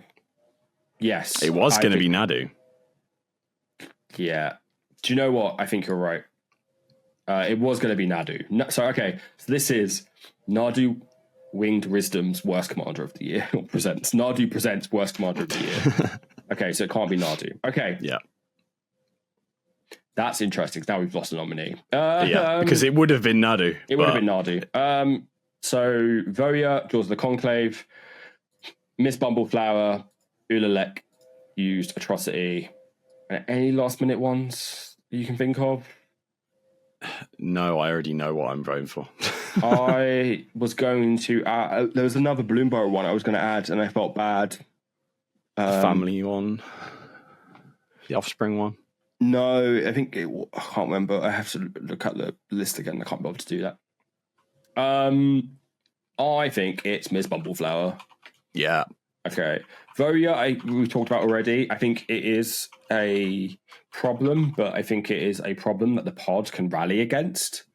Yeah. I think Ulalek, like, I just don't want my biases to show too much. It is Eldrazi. It sucks. I think I've never had a good time playing against someone playing Ulalek. I thought you were going to say Bumbleflower. No, well, we'll get into that in a minute. Ulalek is very... the games I've played against it, it's very either, oh shit, we need to stop them, or they do nothing for the whole game. The problem with Ulalek is if they do the Ulalek thing once, the game is over. Yeah, typically. Right? Because they're not going Ulalek like a fair devoid Eldrazi card, double it. Yeah. They're going Ulalek big thing, double it.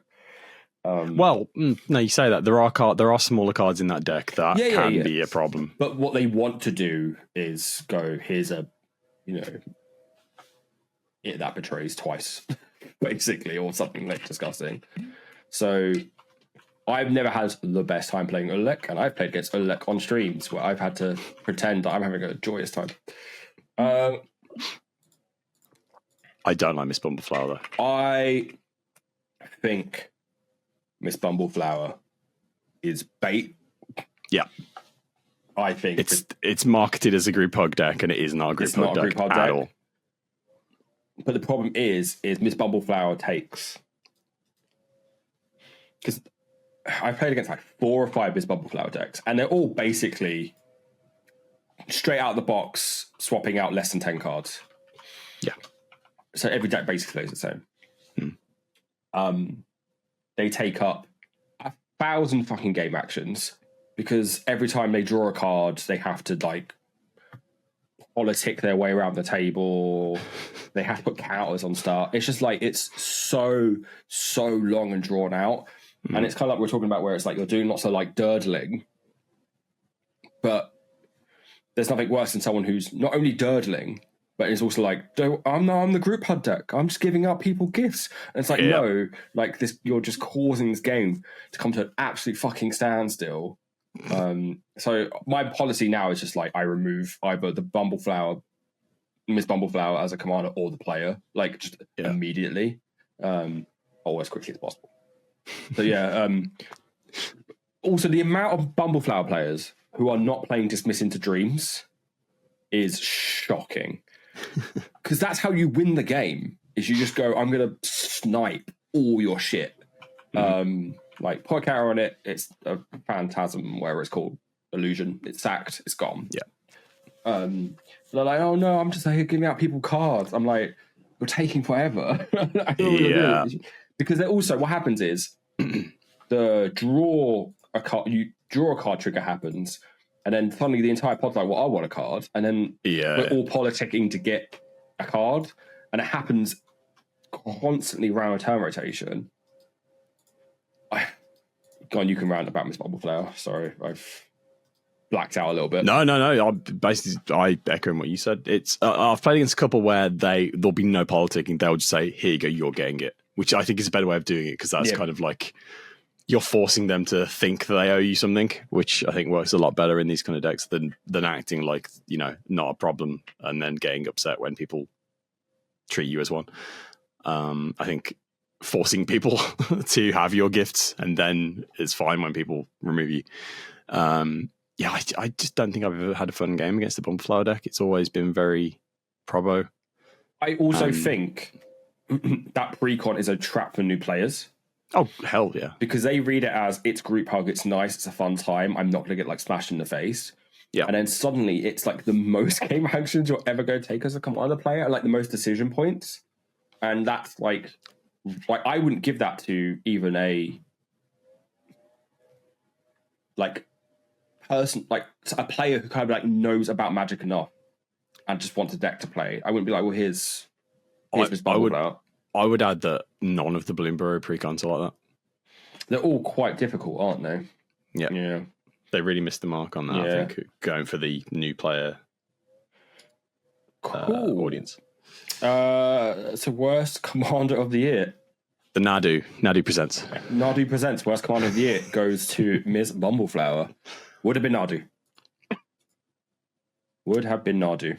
However, again, more positively, best commander of the year. Loads of nominations. Could be more. Yeah, 100%. Yeah. I've been thinking of nominations while we've been doing this, honestly. So, best commander of the year. This doesn't have to be just like our favorite Planeswalker commander. Sorry. Yeah. So it doesn't have to be just our favorite. It can be something that is a net positive for the overall format, direction, kind of, a card, a command that you see in the pod, you go like, oh hell yeah, like it's gonna be a good time. Nominations are the Wise Mothman, Cards that I've never looked at in a pod and think this is going to be a good time. Carry on. Wise Mothman's rules. Wise Mothman, Marvo Deep Operative, Plagon Lord of the Beach, Captain America First Avenger, Mr. House President and CEO, Flubs the Fall, or Failure Exuberant Shepherd. I actually have another one that I really liked, which was Wick, and that was a Bloomberg commander that I built. Sure. I really love that. That's not included on this list as well. Yeah. The reason I included Flubs was because it was like, I feel like 95% of commanders that come out now are solved immediately. Yeah. What was really interesting about Flubs was Flubs came out and everyone went, how the fuck does this freak work? And there was like a community puzzle. It was like an ARG where all the community came together and were like, oh, I think it's this. And we still haven't solved it, right? Mm-hmm. Like the fact that it was a buy box promo as well was quite, I think helped with that because people were like, I'm going to get one of these. So people were like trying to solve this kind of Flubs puzzle, which I think was really fun. And I think that's like a really interesting time where we just don't have that discussion point currently. There's not a commander right now that everyone's like, how do we build this? Because a lot of the time it's like you read it and you go, oh, it wants this. And then you put that in it and it works. It's great, which is fine. But Flubs, like, you have to read Flubs multiple times. You're like, okay, what does this do? And then you're trying to work out, okay, well, I think it's this. And it's like, everyone's like, oh, it's madness. And then suddenly everyone's like, actually, it's not madness. Or it's a little bit of madness, but not too much. Mm-hmm. I think like that was really interesting to see from like a deck builder's perspective, but also just like watching people kind of come together around a puzzle, which is always fun. And like, I don't know how many like ARGs you've been involved on or I've worked on, like 2 or 3 now. But like the best bit is like the forums, like, I don't know, and like the Reddit, like subreddits, like blowing up and like trying to like pull people together from like, doesn't matter, where they're from or what they believe in or what have you. It's like they have one common goal. And I think it's like that bit on Flubs, I think was really, really interesting. Captain America,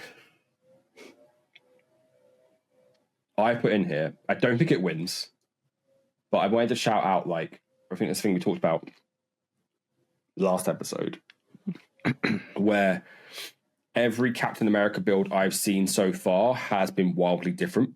Yeah, like the things that it wants to do feels like it is really personal to the person who's piloting it a lot of the time. And I think I read it and I thought, oh, this is just boring. It's just going to be the same equipment. Yeah, but like you've said, it's everyone I've seen has been so different. So, and like, I see people's lists, I see things I do, I'm like, oh, that's cool. And like, maybe I'll incorporate some of that into mine, or maybe not, it is what it is. So that's kind of why I put it in there. I do think it gets point knocked off it for it being a secret lair and it being the secret lair that broke the website and the community. Like, I just don't think we can say, oh, this is the best commander of the year when it's like not everyone has access to it. I mean, you should proxy. But yeah, I think that does knock some points off it. So I'm happy to take Captain America off. I'll say Marvo.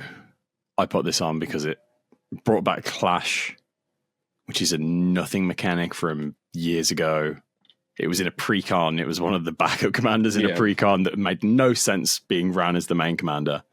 But the actual build of it and playing it, it's one of those weird decks that people look at you and they're like, the fuck are you doing? And then you've taken 6 extra turns. You've got 4 Archons of Cruelty out on the board, and everyone's like, "Oh, okay, yeah, we're done." Don't think it wins, but it's just one of my favorite builds and card decks to play, and the fact that it brought Clash back was just, yeah. I remember that there's a Marrow article. It's on his Tumblr where somebody asked why they did this, and he was like, "Oh, it's for like the 8 people who will see this and think, oh wow, Clash, how cool." It's like, yeah, he's talking directly to me. Yeah, and I know you put it on, but Mr. House, that was another one that I really liked this year. Yeah, I put Mr. House on here. I know for the same reasons Mothman's on here. So we can maybe talk about both at the same time. Yeah. Mothman's slightly different, I feel like.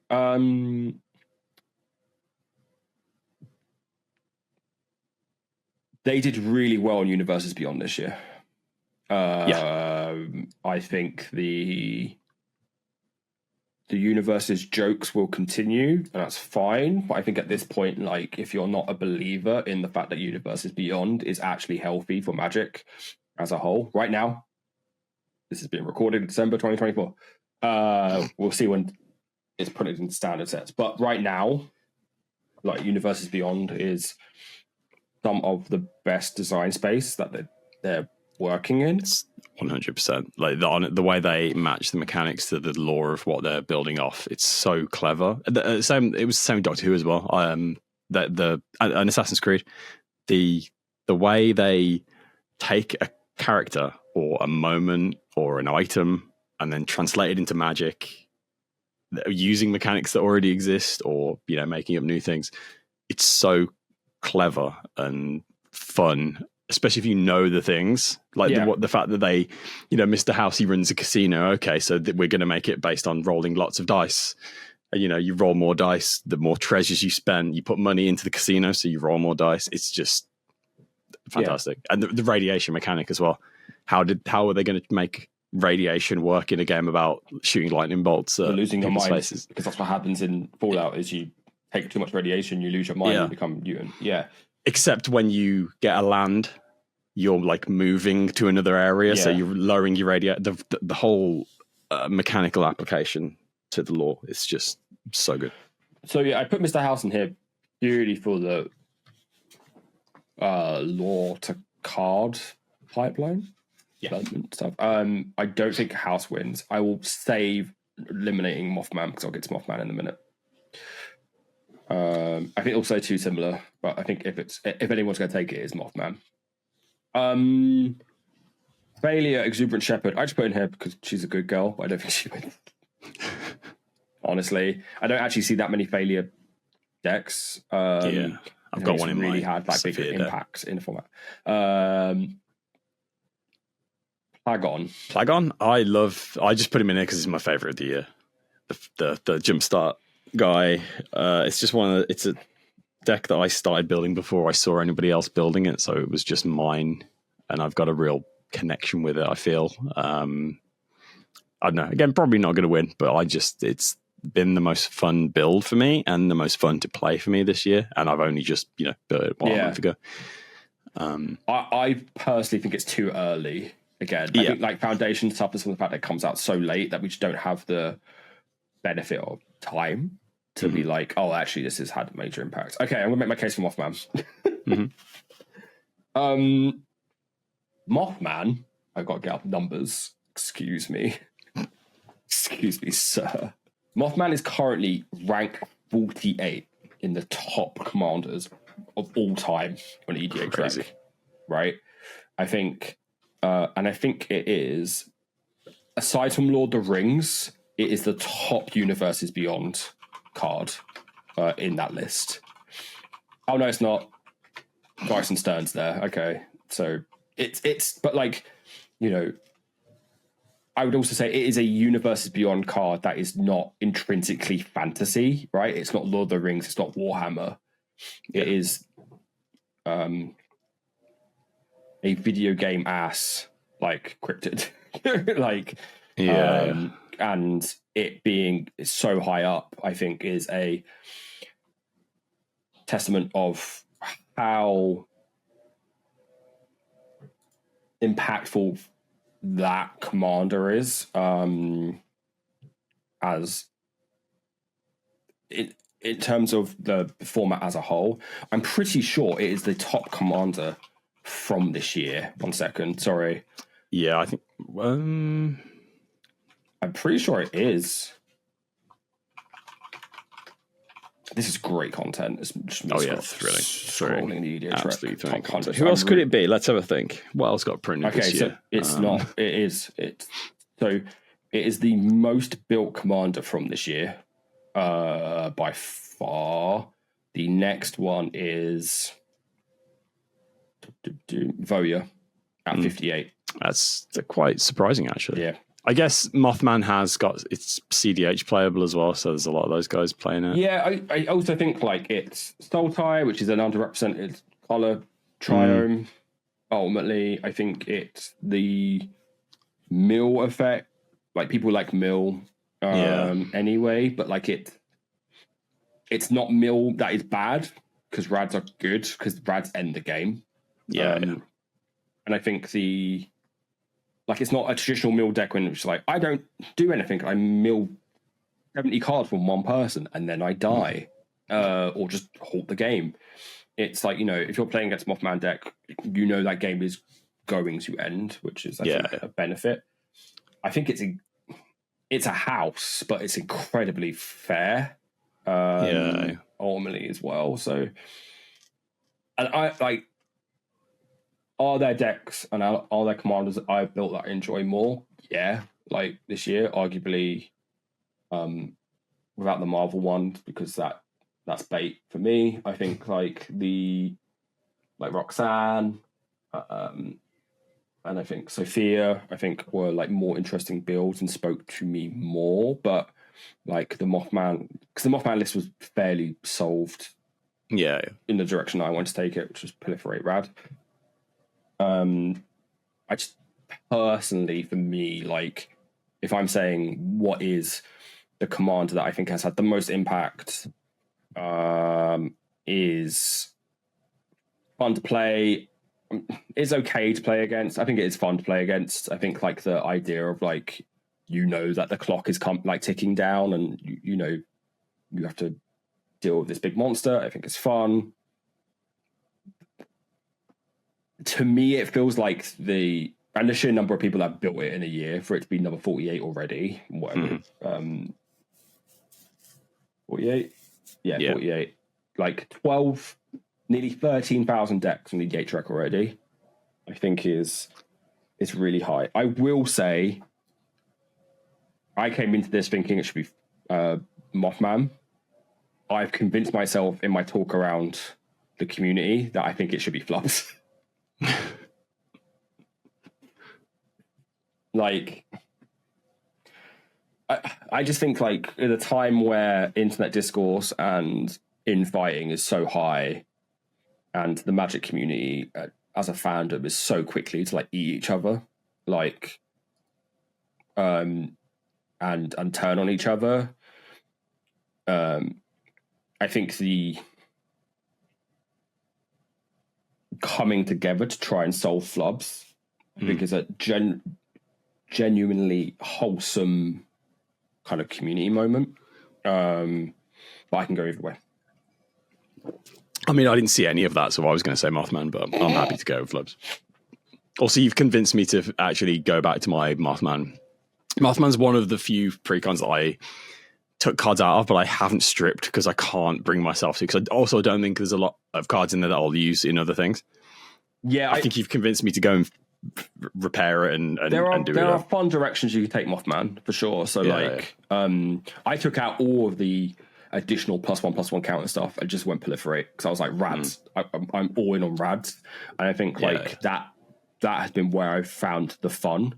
I'm sure if you went all in on +1/+1, like hardened scales and branch evolution, all that kind of stuff.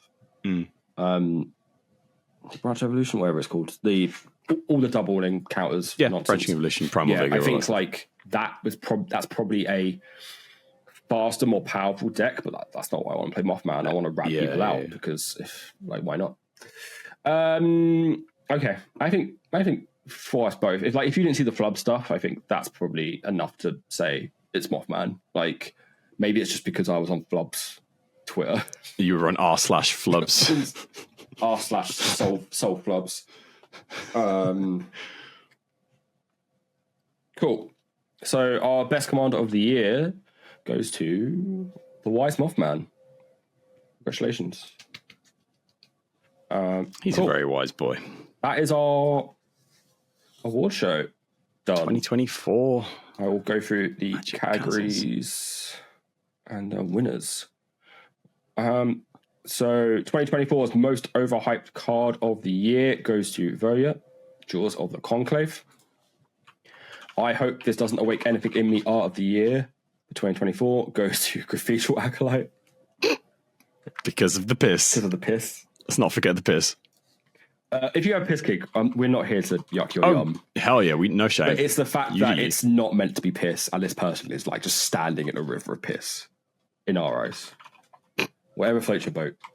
Hell yeah, you do you. Even if it's piss. Even if it's piss. The Sicko Zone Hall of Fame presents Sicko Art of the Year. We've got to make a shirt of that, sorry. Whatever floats your boat, even if it's piss. The Sicko Zone Hall of Fame presents Sicko Art of the Year goes to Disturbing Murph. 8 looking at it. Power Creep of the Year 2024 goes to Demand Answers. WOTC Moment of the Year goes to Summer of Nadu. Nadu Summer. Worst Set of the Year goes to Modern Horizons 3. Best Set of the Year goes to Duskmorn House of Horror. Hell yeah. Nadu presents Worst Commander of the Year goes to Miss Bumbleflower. Kill the bitch. Best Commander of the Year goes to the Wise Mothman.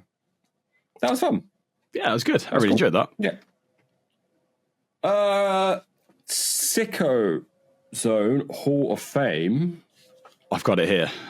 I've been asking Discord to try and figure out who it is. Yeah. I don't know if you want to help me, if we want to do this live or what, try and work out who it is, but... Okay. Dog's crying at the door, but it's fine. He can wait because I've got business to take care of. Right. Yeah, like, they know me. That's the worst. That's the weirdest thing. They know me enough to know... I think that probably helps, like, narrow it down, right? Right. Let me just zoom in before I share. Cool. Let's do this. Cool. Welcome to the Magic Castle Sicko Zone Hall of Fame, your list of the wettest, the ugliest, the most disturbing cards in Magic the Gathering history, or at least the ones we've spoken about. What are you bringing to the table? Well, I'm not bringing it. Whoever gave me my Secret Santa is bringing it. Submitted by the Riddler. Yeah, like it's here. They've sent me a physical version of it so we can go in the Sicko deck for the party box. Yeah, cool. So I don't know if I've put it on the document as well if you want to pop it open. Oh yeah, you did, didn't you? It's Amnesia from the Dark. Yeah. It's another The Dark banger. I need to bring it up. Do. There's a lot going on here, so we are going to need it brought up. It's 3 blue for a sorcery. Look at target player's hand. Target player discards all non-land cards in his or her hand. So, pretty good card, actually. Hugely overpriced. 6 mana. Effect's pretty cool. In blue as well. Hand attack. So here we go. The dude is, he's got a big old hole through his head. So what is that out of his mouth? He's been thought seized a bit too much. He's drooling. I don't know if that's also, I love... Jesus Christ. I love the like the tat on his arm, like the signature looks like some ink on his arm. Like some fresh ink. He's all full of needles. He looks out of it. His mouth is just dripping nut. Yeah, I didn't want to say it, but yeah, Adam's there we go. So yeah, this is from our mystery entry. So the effect is bad, right? Yeah. It's the art. I'm thinking about running it in L-Use as well, because I can reduce that cost quite a lot. It would be quite fun to like strip someone's hand of everything but lands. Yeah, the art is weird. When one has witnessed the unspeakable, 'tis sometimes better to forget. Vervamon the Elder. That's another God, it's art. This is up lost there. to time. This is legitimately up there. The art is amazing. It's the head glory hole. It's the nut around the mouth.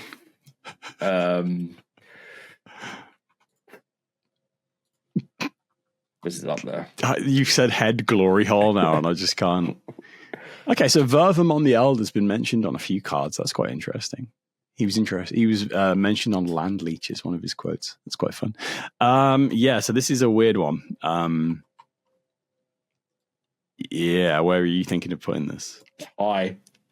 It is high. It's up there. This is the dark is just the gift that keeps on giving, isn't it? The dark is just a fucked up set. That's the issue. It really is. God. It's so. It's definitely top 7. It's. Oh, you're putting it right up against that boy is the problem. It's up there though. It is up there. I mean, the effect is bad. The effect isn't fucked like some of those in the top 5. Yeah. Is it better than Indestructible Aura? Because Be. Indestructible Aura is I would argue, is playable.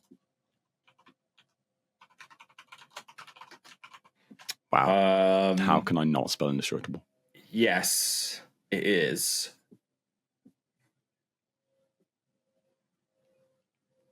Dude, it might be 4. I think it's 4.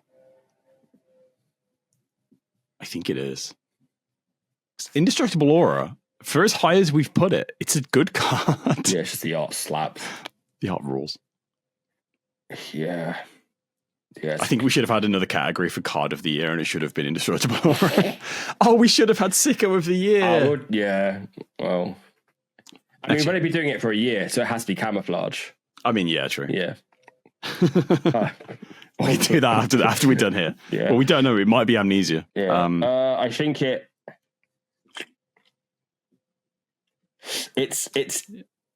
here. It's between Temerian Fiends at 4 and Indestructible Aura at 6. Yeah, I'm trying to work out if it's like because Chains is fucked, man. Chains is fucked, but the art is actually kind of sick. Yeah. I think Can you pop open Temerian Feeds for me? Let me take. Is that the fucking weird dude? Oh yeah, the effect on that is fucked. Because that's why I think it's just below this. Honestly, this has everything. But the art on Amnesia is fucked. I think it's 4. I think it might be 4. I think it's number 4. Amnesia from the Dark, submitted by question mark. Could have been you, dear listener. Wasn't me. Oh, okay, sorry. I was talking to the listener. I know it wasn't you. The way you acted when you saw it, I definitely know it wasn't you. By the Riddler. They put a merchant ship in as well, which I thought was quite cute. So yeah, we'll figure out who did this. So we'll find you the Riddler. Can you imagine if the Riddler just like left bad magic cards for people? Like that was like his whole deal. Amnesia is our new number 4 in the Sicko Zone Hall of Fame. Did you have to put nut after in brackets? With it being number 4 means kind of had a bit of a shift up in our kind of top 10. I'm not going to read all 10. I'll read like 5, 6. So Camouflage for 8th Anniversary is number 1 still. Amulet of Quaz number 2. Elvish Bard Alliance is our number 3. Amnesia is our new number 4, submitted by the Riddler. Temerian Fiends number 5. Chain of Mephistopheles at number 6. And our boy Indestructible Aura at number 7. Floral Spasm number 8. Reincarnation Legends art number 9. And the Kobolds of Carekeep art. All 3 of them. The triad. The Kobolds 3. The triplets. Yeah, that's what a way to end the year that was. That's good. That was a good I'm glad we got a new top 5 at the end of the year. That's what we needed. We had a pretty big shake-up. Like, the Sicko zone needed a shake-up. We had a pretty big shake-up, I think, kind of after the community day, stuff started to like really pop off. Yeah, I guess our shift as well kind of helped. Yeah, that helps. Shook it up a little bit. Hey, did you know only 35% of you are subscribed? What the hell? Please subscribe to us on YouTube. Yes. Please like and comment. It really helps. Follow us on all the short form things. TikTok. Adam's getting them up on Blue Sky now somehow. I don't know how he's doing it. He's performing some wizardry. I noticed that I was had some weird frame rate thing where I was exporting things that were under 60 seconds and somehow they were coming out as over. Video editing is wild. But yeah, it's like new every day. But yeah, please like, subscribe, engage, comment, consume. We're reposting some of the old stuff on Blue Sky at the moment, right? I've noticed. Yeah. I like that. It's cool. Yeah, we're kind of going back through the archives and posting some of our hits, highlights on Blue Sky. So feel free to, with additional context of hindsight, it's quite fun. So feel free to follow. So this episode will be dropping the week before Christmas. Yes. So if you're listening to this, it's the 19th or further later. That's how time works. Yeah. So next episode, I believe we're taking a little break. We are. So we would normally be scheduled to upload an episode on the 2nd of January. We're going to take a break. I think we're just going to shift by a week, right? So we will have an episode on the 9th. Yeah. So it will still be every other Thursday, but just a week later. Time shifted, if you will. Yeah. So we're not. I'm going to try and put something out that week, maybe Christmas week. I don't know. Depends on how fancy I'm feeling. I'm going to try and whip something up. Yeah, we're going to try and get something like, just so the algorithm doesn't go, what the fuck are you doing? Because it already does that. Just trying to feed the algorithm monster, if you will. It's crazy that we haven't missed a single. We've missed one. Did we? We missed one Thursday, not missed a week. Oh, okay, yeah. I mean, yeah, every fortnightly released an episode. That's good going. We had one that went live on a Friday. I think it was. Oh yeah, because we recorded like. I can't remember. Someone was ill or something. Yeah. Yeah, it's been a good year. Certainly has. This has been episode 21 of the Magic Castles podcast. Thank you for listening. Bye.